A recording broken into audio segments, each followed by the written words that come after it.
Bom, pessoal, boa noite. Facebook aqui, Instagram aqui. Muito rapidamente, eu acho que vai ser essa live, não sei, mas cheguei há pouco em casa e já tô desde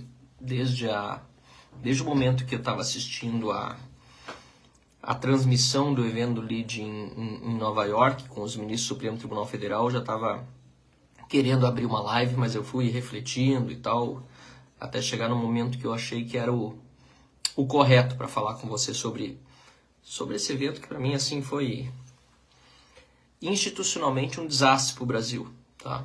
Acho que talvez esse seja o resumo do meu sentimento em relação ao evento. Aqui eu quero que vocês tentem, quem está assistindo essa live, eu sei que é difícil, estamos num momento pós-eleitoral, muita gente indignada com o resultado, com os métodos usados, com tudo, mas aqui vamos tentar separar Lula e Bolsonaro, tirar eles fora. Eu sei que é difícil porque toda a dinâmica eleitoral afetou e foi afetada por toda essa crise institucional que a gente vive, mas tentem focar mais assim em divisão de poderes, tá?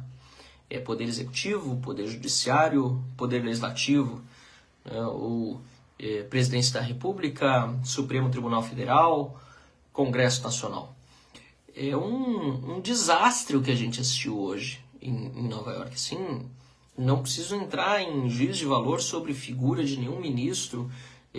Coletivamente, né, os ministros todos sentados ali do Supremo Tribunal Federal num evento para falar basicamente de política. Parece que todos os problemas jurídicos do Brasil estão resolvidos. Aliás, até algumas falas foram nesse sentido. O ministro Lewandowski foi uma ode ao Poder Judiciário, assim como se fosse perfeito tudo, né? A segurança jurídica no Brasil já está garantida. E por isso estão eles autorizados a falar de políticas, de política pública, de meio ambiente. Teve um lá que disse que o Temer poderia ter ficado mais tempo na presidência se fosse da vontade dele.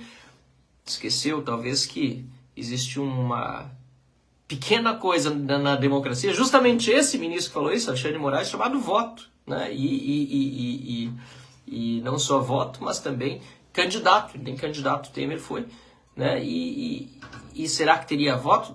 Não faz sentido um ministro do Supremo Tribunal Federal, que deve ser comedido na sua fala, ainda mais em relação a políticos, dizer que determinado político deveria, ou merecia, que o Brasil merecia ter ele mais tempo no poder, sem falar numa imagem muito feia, né, de pretensa bajulação ali, de alguém que foi indicado justamente pelo Temer para ser ministro do Supremo Tribunal Federal. Então, eu achei de uma... Sim, é triste para o país, tá? Triste porque é o seguinte, é triste, trágico e também muito preocupante, lógico, mais do que tudo preocupante, porque a gente já está meio numa situação de indefinição sobre o que é o Brasil, porque democracia plena não é mais, está muito claro. Quando o Poder Judiciário cresce desse jeito, ele se agiganta sobre os demais poderes, se coloca acima dos demais, né? E passa a fazer aquilo que os demais têm como suas atribuições, mas usurpa as atribuições dos demais poderes, já não temos mais uma democracia, um Estado de Direito funcionando apropriadamente. Né? O Supremo hoje ele faz o papel de executivo, proibindo o executivo de fazer muitas coisas e obrigando-o a fazer muitas coisas, sob o argumento de que está se analisando constitucionalmente a matéria. Um absurdo. Né? Implementa políticas públicas e ele também legisla. Muitas vezes é verdade no vácuo do legislador, mas quando o legislador não decide alguma coisa, está decidido. É isso. A sociedade não está pronta, não amadureceu o suficiente para decidir sobre determinada matéria. E não tem por que o Supremo ir lá interferir e dizer, essa matéria aqui nós vamos decidir porque o Legislativo não decide. Não! O Legislativo, os deputados, os senadores foram eleitos para decidirem ou não decidirem as matérias. A sociedade define isso, inclusive, de acordo com as eleições. Não são os ministros que vão decidir isso. É muito triste assistir um evento desse, como o que aconteceu lá em Nova York, porque a gente vê mais uma vez a Câmara, né, subjugada, humilhada, acovardada também diante de toda essa situação em que vários parlamentares estão sendo censurados, estão perdendo suas redes sociais, quando aos parlamentares compete falar, e não importa o que. Não importa o que, não existe prisão de parlamentar por opinião, por falas, por piores e mais abjetas que sejam, por mais que eu discorde de falas de parlamentares, discorde de muitas falas de parlamentares, aliás, sobretudo na esquerda, que já falaram tantos absurdos, tantas monstruosidades, né? A esquerda, e agora né, o Lula seria o candidato da democracia, apoiado pelo Partido Comunista. Me dizem que lugar do mundo o comunismo é democrático. E tá lá, liberdade de expressão, eles falam as besteiras, é bom saber que eles dizem que são comunistas para eu saber que com eles eu não posso andar, sabe? Não escondem isso, a liberdade de expressão me protege dos idiotas, inclusive, dos imbecis, dos que têm ideias estapafúrdias, dos que têm ideias loucas, inclusive dos que têm ideias criminosas, porque eu sabendo que eles as têm, né? Claro que... se não incorrerem em calúnia, injúria, difamação contra mim, que está tipificado, sabendo disso, eu sei que com eles eu não posso caminhar. Para isso também a liberdade de expressão ela serve como uma proteção para os outros, né? Então, voltando ao que dizia, é muito triste a gente viver num momento em que o poder judiciário avança sobre os demais poderes. O Poder Judiciário, que deveria julgar, inclusive de acordo com a legislação brasileira e a Constituição, principalmente a legislação da magistratura, a Lei Orgânica da Magistratura, diz que os juízes podem falar apenas nos autos e quando publicamente, somente quando for para fazer alguma tese, né, em teoria, e não sobre casos que estão julgando. A gente vê uma série de manifestações sendo feitas, olha, sobre casos e julgamentos, juízes deveriam declarar suspeitos, vários magistrados ali do Supremo Tribunal Federal sobre vários casos, não se declaram, ou seja, virou uma corte política, né? Uma corte hoje eminentemente política, que está tirando dos políticos o direito, inclusive, de fazer política. O direito de falar. Quem tem de ter liberdade para falar é o parlamentar. Eu, deputado federal, tenho a garantia, não por ser eu, Marcelo Van Hatten, mas é por causa do meu eleitor, que ele me elegeu para eu falar o que eu penso. Eu preciso ter a imunidade sobre as minhas opiniões, palavras e votos para defender os meus eleitores. No caso da última eleição, 256.913 eleitores que agora, para o próximo mandato de 4 anos, esperam que eu tenha liberdade para falar. O político tem de poder falar e fazer. Enquanto aqui o Facebook voltou. O político tem de ter a liberdade de falar e de fazer política.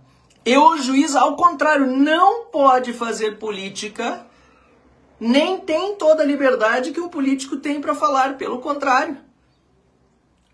E hoje os papéis estão invertidos. Então, isso me preocupou bastante.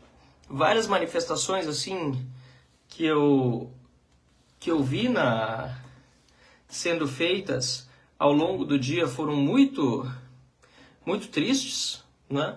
Hoje vi há pouco também mais um tweet do Alexandre de Moraes ameaçador, né? Falando contra, enfim, extremismos, etc. Pra mim não devia nem ter feito um tweet desse, sabe? Vai lá, cumpre a lei, ou o cara cumpre a lei, vai julgar de acordo com aquilo, e sobre uma resolução que está sendo feita também no TSE, completamente apócrifa, inconstitucional. A corte não aceita também questionamentos, você não pode mais questionar nada, senão você pode perder suas redes, senão você pode ser censurado, mesmo sendo parlamentar, isso é um absurdo, sabe? E não tentam entender o motivo da indignação das pessoas. A indignação de muita gente está nas ruas no Brasil, que estão de forma pacífica. A indignação é por causa desse processo todo, e não é do processo eleitoral só não, é desde lá atrás, desde a soltura do Lula, anulação dos processos, Moro juiz parcial, a paciência da população se esgotou, de muita gente, e não é chamando essas pessoas que estão indignadas de bolsonaristas que vai resolver, vai botar uma pecha nelas e dizer assim, esse pessoal é do mal, é bolsonarista, porque é isso que a mídia faz, essa turma de establishment faz, né? Bota um selo, como fizeram nos Estados Unidos, estava lendo um livro bem interessante hoje, também não vou ouvindo para cá, o momento autoritário do Ben Shapiro, né? Bem interessante. Tentam botar um selo, mas não é. A maior parte dessas pessoas, elas estão ali porque estão indignadas com a eleição de um bandido para a presidência da República. Estão indignados com toda a parcialidade que foi percebida ao longo deste processo de várias instituições e também do Poder Judiciário, que permitiu que isso também acabasse acontecendo. E essa ferida aberta, ela não vai se fechar se não resolvermos a institucionalidade do nosso país. E a institucionalidade no nosso país depende de um Congresso forte, que se respeite, começa por se respeitar. Esse é outro grande problema. O nosso Congresso não se respeita. Grande parte dos parlamentares está ali para resolver apenas os seus próprios problemas. E se a população hoje não está pressionando o Congresso ou cobrando dos parlamentares um posicionamento, é também em grande parte por causa da falta de credibilidade dos políticos brasileiros. Mas não tem outra saída. Se a gente quiser uma democracia forte, a gente precisa voltar para o básico, que é onde está o poder do povo representado na Constituição. O que diz a Constituição? Que o poder popular é exercido por meio dos seus representantes. A soberania popular é exercida por meio dos seus representantes. Então o Congresso precisa começar se respeitando mais. E você que exerceu o seu direito de voto no último dia 2 de outubro, no primeiro turno, elegendo deputados e senadores, cobre que esses deputados e senadores que foram eleitos com uma pauta de direita, liberal, conservador, ou se você votou em alguém da esquerda, não importa. Cobre que o seu parlamentar fique no campo ideológico que ele está e não se venda nesse momento. Vocês acham que o impeachment da Dilma saiu por quê? Porque teve povo na rua, teve cobrança. Teve gente exigindo do seu parlamentar que votasse de acordo com o que o povo queria. E é esse é o grande motivo da minha live de hoje. Não vou me estender muito, já é 00:20, muita gente assistindo para essa hora da noite, porque eu queria fazer esse alerta mesmo, esse desabafo, assim, porque mais importante para mim do que os nomes que estão aí, seja de Lula, seja de Bolsonaro. Lula é uma tragédia, nem se fala o absurdo que aconteceu nesse período todo, de preso na cadeia, a beneficiado de uma série de decisões judiciais, eleito no dia 30 de outubro. Bolsonaro, né, que surfou uma onda toda de direita, aproveitou o momento, mas lamentavelmente durante o governo, você sabe as divergências que eu tenho com ele, também muitas vezes deixou a desejar em pontos que poderia ter feito melhor e ter conseguido uma campanha mais tranquila do que foi o tumulto que aconteceu. Mas além desses nomes, nós temos um país que não pode ficar num rumo de uma Venezuela, onde já não tem mais poder legislativo. Lá é o poder, na verdade, o ditador que está lá, que governa junto com marionetes dele no poder dito judiciário, que não faz justiça também. Ou a Argentina, que está aqui, indo a breca, aqui do lado, economicamente falida, mesma coisa, o parlamento quase não se respeita. Então, assim, no mundo todo, falando assim bem didaticamente, bem seriamente com todos vocês, é o parlamento a base da democracia, tá? Não adianta a gente tentar fazer uma volta para cá, uma volta para lá, tentar uma exceçãozinha aqui, uma exceçãozinha ali, uma tentativa de golpe acolá ou tal. A situação nunca fica direita se não for consertada nas bases. Se as pessoas votaram mal de 2 de outubro, é outra história, mas acabou de ter eleição para deputado, gente. Tem que ficar em cima dos parlamentares para se respeitarem e passarem a colocar o poder do povo, que é representado no Congresso Nacional, como poder político principal do país, e não deixar que outros façam essa parte, usurpem o poder político e legislativo do Congresso Nacional. Que é isso que está acontecendo hoje, que é muito sério. O STF hoje está exercendo o poder político no Brasil e o poder legislativo e também o poder executivo. Ele se agigantou sobre todos e a gente assiste aquilo, né, aquela apresentação dos ministros todos lá em Nova York sentados.